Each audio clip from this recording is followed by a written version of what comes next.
तो जैसे इस प्रकार के क्वेश्चन मैं आपको पहले भी करा चुका हूँ, लेकिन ये इंपॉर्टेंट क्वेश्चन है, फिर एक बार देखें। जैसे मान लो हमें 3 अल्फ़ाबेट एक जैसे हैं, 2 एक जैसे हैं, एक अलग है, एक अलग है। ये हमें टोटल 7 चीज़ें दी गई हैं।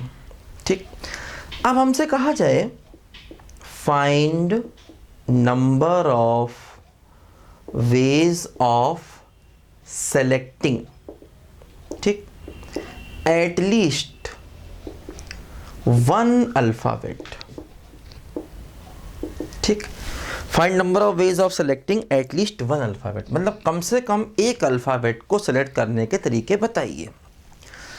तो अब देखो, जैसे ये 3 चीज़ें एक जैसी हैं, इसमें से किसी को ले या ना ले तो 3 + 1। ये 2 चीज़ें एक जैसी हैं, इसमें से किसी को ले या ना ले तो 2 + 1। ये अपने आप में अकेला है तो ले या ना ले 1 + 1 और 1 + 1। ठीक, ये हुआ चीज़ों को कम। अब देखो, हमें कम से कम एक चीज़ चाहिए। अब इसमें क्या है, हो सकता आप एक चीज़ लें या 2 लें या 3 लें या 4 लें या सभी को सभी ले लें, इसमें सारे केसेस हैं। क्योंकि आप ए हो सकता कोई ना ले, हो सकता 1 ले लें, 2 ले लें, हो सकता 3 ले लें। बी हो सकता कोई ना ले, हो सकता 1 लें, हो सकता 2 ले लें। तो इसमें सारे केसेस हैं, मतलब हो सकता आप किसी भी चीज़ को ना ले रहे हो सकता 1 को ले रहे हो सकता 2 को ले रहे हो सकता 7 को ले रहे हो, लेकिन कम से कम एक चाहिए तो 1 माइनस कर देंगे, क्योंकि वो जिसमें सबको छोड़ा हुआ है वो एक केस है। एक केस ऐसा है जिसमें ना तो आपने कोई ए लिया, ना बी लिया, ना सी लिया, ना डी लिया। तो क्या हुआ देखो, 4 × 3 × 2 × 2 - 1 है ना। तो 4 × 3 दो क्या हुआ 48 - 1। तो इस क्वेश्चन का क्या आंसर आ गया बोलो, 47 है ना, बोलो। ठीक है, 47 आंसर आ गया। अब देखो, क्वेश्चन को बदलता हूं मैं। क्वेश्चन ये है, find number of ways of selecting any 3 alphabets, है ना। Number of ways of selecting any 3 alphabets, कोई भी 3 अल्फाबेट चाहिए, कोई भी 3 चाहिए। अब देखो, जैसे यहां पर क्या था, 1 भी चाहिए, 2 भी चाहिए, 3 भी चाहिए, 4 भी चाहिए, 5 भी चाहिए, 7 भी चाहिए। तो इसको ऐसे करना पड़ा, है ना, इसको ऐसे करना पड़ा। ये जो केस होता है देखो, ये वाला, इसको ऐसे भी कर सकते हैं, क्योंकि हम ये माने ये 2 चीज़ें अलग अलग हैं, तो इसके लिए फार्मूला होता है 2⁻²। ऐसा भी कर सकते हैं। जो अलग अलग चीज़ें होती हैं उसके लिए डायरेक्ट हम 2⁻n भी लगा सकते हैं, और जो एक जैसी चीज़ें उनके लिए ऐसे करना पड़ता है। अब देखो, कोई भी 3 अल्फ़ाबेट चाहिए। अब कोई भी 3 चाहिए तो क्या होगा, देखो इस सवाल को 2 तरीके से कर सकते हैं। या तो कोफिशिएंट वाला मेथड लगाएं, देखो जैसे, या केसेस बनाएं। देखो पहला मेथड कोफिशिएंट वाला, हम क्या करेंगे, कोफिशिएंट ऑफ x⁻³ निकालेंगे। किस में, देखो इसमें से कोई भी ना लें, 1 को लें, 2 को लें या तीनों को ले लें। और यहाँ पर कोई भी ना लें, 1 को लें या दोनों को ले लें। यहाँ पर देखो कोई भी ना लें, 1 को लें, सी और डी कोई भी ना लें, 1 को लें। ऐसे कोफिशिएंट वाला मेथड लगा सकते हैं। हमें इस पूरे में x⁻³ का कोफिशिएंट चाहिए। देखो क्या है, ये 1x x² x³ और यहाँ पर देखो 1x x², ये भी 1 + x, ये भी 1 + x, तो 1 + x का होल स्क्वायर। थोड़ा देखो सिंप्लीफाई किया जाए, हमें x⁻³ का कोफिशिएंट चाहिए। देखो 1 + x + x², 1 + 2x + x²। देखो सबको थोड़ा मल्टीप्लाई करना पड़ेगा, ध्यान दो क्या होगा। देखो इनको मल्टीप्लाई करें, 1 + 2x + x², फिर देखो क्या हुआ, x + 2x² + x³ + x² + 2x³ + x⁻⁴। उसको छोड़ दो, x⁻⁴ मेले बेकार है, उसको छोड़ दें। अब देखो 1 + x + x² + x³, देखो ये हुआ 1 प्लस देखो x वाले टर्म 2 3 बस 3x, एक्स स्क्वायर वाले टर्म देखो 1 2 3 और 1 4x स्क्वायर। देखो एक्स क्यूब वाले टर्म 2 + 1 देखो 3x क्यूब। अब हमें कुल मिला के x की पावर 3 चाहिए। देखो x की पावर 3 तब मिलेगा जब ये 1 इससे मल्टीप्लाई होगा, तो 1 को मल्टीप्लाई करना है इससे, 1 × 3x क्यूब से x की पावर 3 मिलेगा। और देखो x इससे मल्टीप्लाई होगा एक्स स्क्वायर वाले से, तो x × 4x स्क्वायर फिर x की पावर 3 मिलेगा।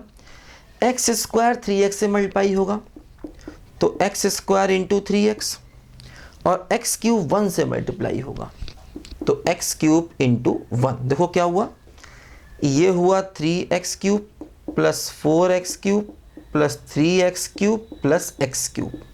तो कितना हुआ देखो 3 3 6 7 4 11, तो 11x क्यूब हुआ। मतलब x क्यूब का कोफिशिएंट 11 है, तो हमारे क्वेश्चन का आंसर भी क्या हो गया बोलो 11। अगर हमें कोई भी 3 अल्फ़ाबेट चाहिए तो हमारे क्वेश्चन का आंसर 11 हो जाएगा, है ना।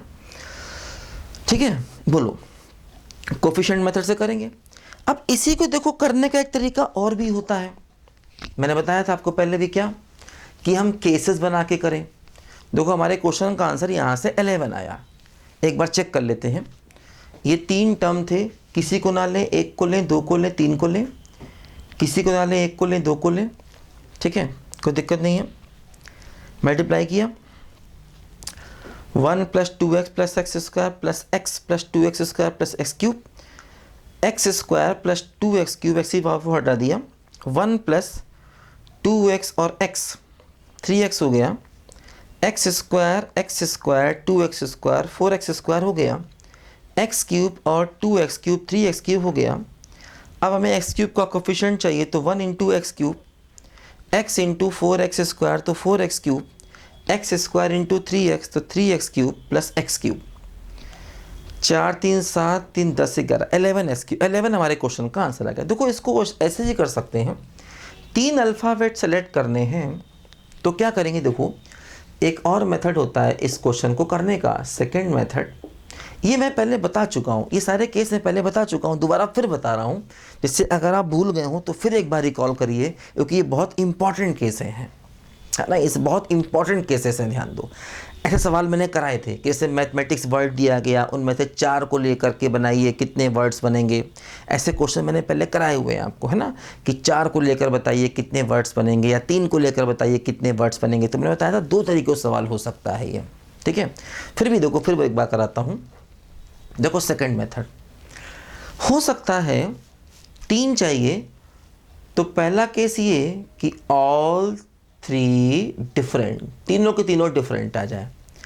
अब देखो ऑल 3 डिफरेंट का मतलब एक ए ले लो, एक बी ले लो, एक सी ले लो, एक डी ले लो, इन 4 में से कोई 3 सेलेक्ट कर लो, तो 4C3, तो आंसर बनेगा 4। दूसरा केस देखो ये कि 2 सेम एंड 1 डिफरेंट, एक केस देखो ये बनेगा 2 सेम एंड 1 डिफरेंट। देखो इसको मिटाना है, लिखो जरा इसको पहले, इसका आंसर 11 आया था, इसको मिटाना है, इसको लिखो जरा। देखो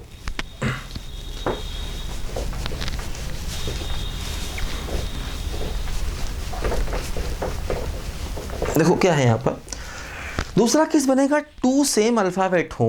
देखो ऑल 3 डिफरेंट अल्फ़ाबेट पहला केस, 2 सेम हो और 1 डिफरेंट हो।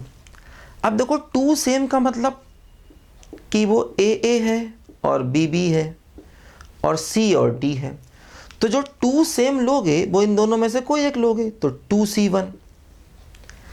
अब 2C1 आपने इन दोनों में से कोई एक ले लिया, मान लो आपने दोनों ए लिया होगा, अब बचेगा क्या, अब बचेगा BCD, तो इनमें से एक डिफरेंट चाहिए, तो × 3C1, तो ये आंसर बनेगा जाकर के 6, है ना। देखो तीसरा केस क्या होगा, ऑल 3 सेम, तीनों सेम हो जाए। तो अगर मान लो तीनों सेम है तो एक ही तरीका है कि तीनों ए ले लें, तो तीनों ए ले लिए तो ये सिर्फ एक केस हो गया, तो आंसर क्या हुआ 4 + 6 + 1, 4 + 6 + 1, आंसर कितना हो गया 11 हो गया, ध्यान दो, ठीक। अब देखो इसी में जैसे हमसे क्वेश्चन ये कहा जाए find number of words taking 3 alphabets at a time. मान लो ये हमसे क्वेश्चन कहा जाए कि इनमें से 3 अल्फ़ाबेट्स को लेकर के कितने वर्ड्स बनेंगे, है ना। मान लो क्वेश्चन ये कहा जाए, देखो ये वही 11 आंसर आ गया जो हमने कोफिशिएंट वाले मेथड से किया था, उसमें भी ये आंसर 11 ही था, है ना। अब जैसे मान लो हमसे कहा जाए कि find number of different words taking 3 alphabets at a time. 3 alphabets को लेकर के कितने नंबर ऑफ वर्ड्स बनेंगे। तो नंबर ऑफ वर्ड्स का मतलब ये हो गया find number of different words taking 3 alphabets at a time. तो अब हमें इसमें अरेंजमेंट करना। देखो ध्यान दो, अब जो आपने ये मेथड किया था केसेस बनाने वाला, इसी से ये क्वेश्चन ज़्यादा आसान पड़ता है। देखो जैसे पहला केस क्या था, ऑल 3 डिफरेंट। तो आपने क्या किया था, देखो ऑल 3 डिफरेंट में 4C3 वेज थे। अब 4C3 में क्योंकि ऑल 3 डिफरेंट हैं तो इनका परमुटेशन हो जाएगा 3 फैक्टोरियल। तो जो हमारा यहाँ पर कॉम्बिनेशन आया था उसी में अरेंजमेंट और करना है। 4C3 आया था, अब इसमें तीनों चीज़ें अलग अलग हैं तो उनका अरेंजमेंट हो जाएगा 3 फैक्टोरियल, उससे कर दिया मल्टीप्लाई। देखो दूसरा केस क्या था, 2 सेम एंड 1 डिफरेंट।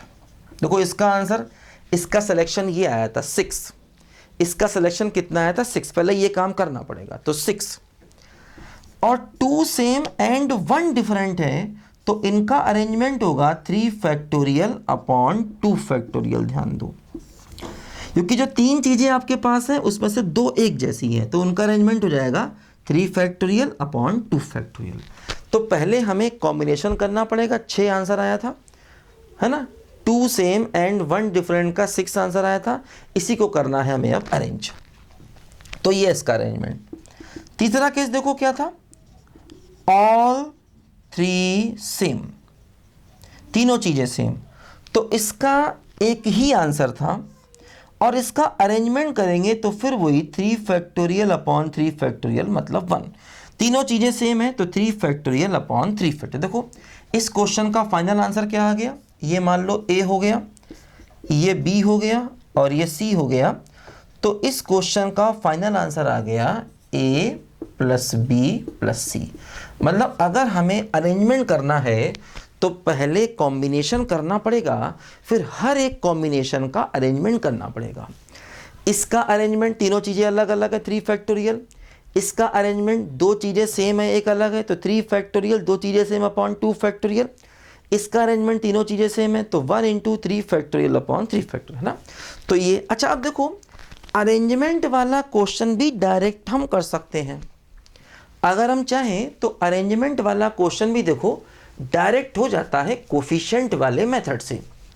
अब देखो यही अरेंजमेंट वाला क्वेश्चन जो है ये डायरेक्ट भी कर सकते हैं कोफिशिएंट से। मतलब देखो ऐसे करना पड़ेगा क्या कि कोफिशिएंट ऑफ x की पावर 3 इन, देखो 3 अल्फ़ाबेट चाहिए, अरेंजमेंट चाहिए, तो क्या होगा देखो 3 फैक्टोरियल बाहर, a 3 है तो x की पावर 0 अपॉन 0 फैक्टोरियल, x की power 1 upon 1 factorial, 2 upon 2 factorial और 3 अपॉन 3 फैक्टोरियल इनटू 2 b हैं तो x की पावर 0 अपॉन 0 फैक्टोरियल, x की पावर 1 अपॉन 1 फैक्टोरियल, x की पावर 2 अपॉन 2 फैक्टोरियल। c अपने आप में अकेला है तो x की पावर 0 अपॉन 0 फैक्टोरियल, x की पावर 1 अपॉन 1 फैक्टोरियल और d भी अपने आप में अकेला है तो 0 अपॉन 0 फैक्टोरियल 1 अपॉन 1 फैक्टोरियल, है ना। तो अगर हम इस पूरे में x की पावर 3 का कोफिशिएंट देख लें तो वो यहीं से जो आंसर आया वो सेम होगा। a प्लस बी प्लस सी करने से जो आंसर आया था वही आंसर यहाँ से भी आएगा, है ना। तो ऐसे भी हम अरेंजमेंट वाला क्वेश्चन भी डायरेक्ट कोफिशिएंट वाले मेथड से कर सकते हैं। x की पावर 3 का कोफिशिएंट चाहिए, 3 फैक्टोरियल बाहर, बस सब में नीचे फैक्टोरियल और लगाना है, बाकी सब वही है, नीचे फैक्टोरियल और लगाना है, बस इतना फ़र्क है ना। तो ये क्वेश्चन मैंने आपको फिर से रिकॉल कराया और पहले भी मैं करा चुका हूँ, जिससे ये बहुत इंपॉर्टेंट सवाल है, ध्यान रखना इस सवाल को आखिर करना कैसे है। लिखो बच्चों ध्यान से, अंतर क्या है चीज़ों में ये ध्यान रखना बस।